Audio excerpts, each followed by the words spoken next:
America's economy is wobbling, the dollar is diving, and Trump, he's begging the Fed for help. Welcome back to B27. We're cutting through the chaos and breaking down what's really going on.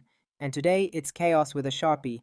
Donald Trump has officially pressured Fed Chair Jerome Powell to slash interest rates after the US dollar posted its worst start to the year since 2010. The markets are trembling and Trump's economic plans aren't adding up, but instead of fixing policy, he's demanding cheaper borrowing now.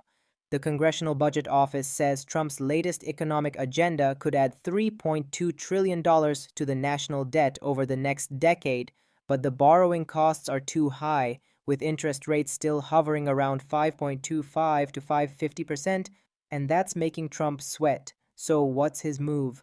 Blame Powell. This week, Trump sent a direct note to the Fed.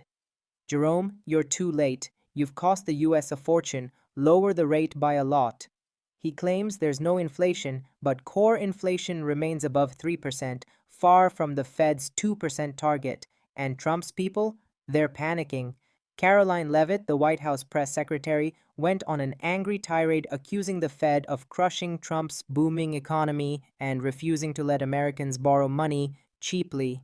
Meanwhile, economic advisor Kevin Hassett was caught dodging every question about the dollar's slide. Talk to the Treasury, he said, which means, yes, the dollar is in trouble and they don't want to talk about it. Behind the scenes, Trump's plan is pure chaos. They're banking on 3% economic growth to magically cover the spending. But according to the CBO, the World Bank, and Goldman Sachs, real growth is only expected to be between 1.5 and 1.8%. That means massive deficits, ballooning debt, and zero accountability. To make it worse, the Trump team is now floating the idea that crypto and stablecoins will somehow save the US economy by buying up government debt. Yes, you heard that right. When in doubt, they're throwing blockchain buzzwords at global finance. And when things go sideways, blame Biden, blame ATT, blame leakers, blame the Fed. Just don't blame Trump's policies. This is why the world is watching. If Powell caves and slashes rates now, with inflation still high, it could spark a second wave of inflation and crush international trust in the US dollar. If Powell holds the line, Trump's economic plan collapses under its own weight.